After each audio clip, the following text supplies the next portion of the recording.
Say, hey now, baby. Oh, mama, don't play now, baby. Hey there, I'm gonna develop a thought with you guys today. I hope that's okay. RC and I are preparing for another talk that we'll be giving this week in Orange County, and I'm pretty excited about it because it's different than our normal speaking opportunities. This week, we get to talk to MGIC executives and sales teams, so smaller audience than normal, but it's cool because it's more intimate and interactive. We will be giving a talk that we've shared in Vegas, Dallas, Seattle, and now Orange County, and in Florida in January, and we've titled our talk, Relevancy is King. See, we were tweaking our talk for our audience this week, and I wanted to tackle a problem that we all have. LOs, realtors, MI reps, heck, even title reps. How do we all stay relevant to our customers? Since we're talking with MGIC, their customers are typically you guys, loan officers, not so much realtors, but the MI reps' challenges cross over to everyone. How does an MI rep, without a sexy product, stay relevant and top of mind so when a loan with MI comes up, their brand and their name is top of mind? It's no different for a realtor or LO or even a title rep in their local market when title is needed or when a person in their community wants to list a home or need a loan.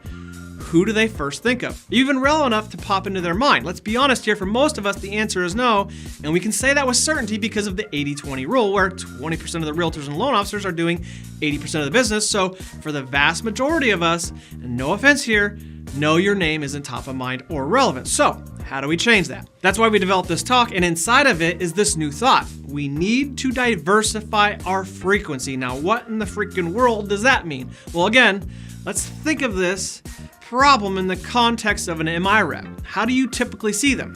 Maybe once a month with a pop by with the flyer, maybe twice, I don't know. Either way, it's typically not enough to build an actual relationship or rapport with their customers, and let's be honest, that flyer isn't doing a whole lot to compensate for that. Well, I think we can all agree that once a month just isn't enough, and realtors and LOs, if your customers are only seeing or hearing from you just once a month, then you have to listen up as well.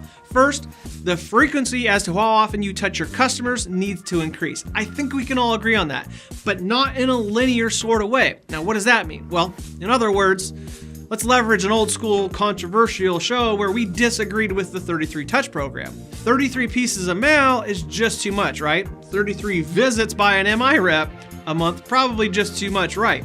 33 videos to your customers a month? Certainly way too much. And 33 phone calls, well, you guys get my point. Again, our frequency as to how often we touch our customers needs to increase, but not in a linear sort of way, but in a diverse sort of way.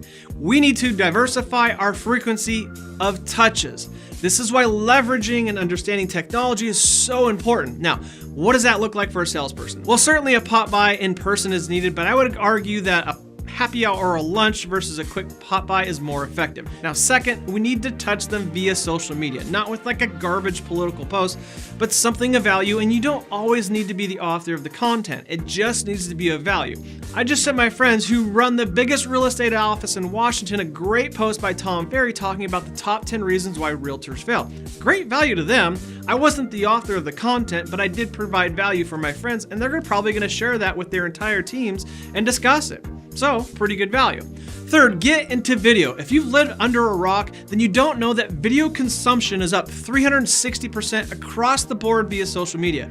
I'm done soft selling this after 7 years of successfully leveraging video. Young person, old person, brands, get your ass into video. I don't care what your excuse is. Look at me, I'm a chubby gray-haired man. What? Do it. Add it to your arsenal. Moving on. Fourth, fifth, sixth, and seventh. Text, calls, emails, and mailers. Yep, last time I checked, we still have phones and we still text people. This can and should be a touch point and should be in your strategy to diversify your frequency. Now, we could go on forever and continue to develop this plan, but I think you all get my point and can now review your own business and approach and build your own strategy. What other ways can a salesperson diversify their frequency of touches? Let us know down below, and hey, play this at your next team meeting and challenge your team to develop their own approach and strategy, and we will see you guys next week.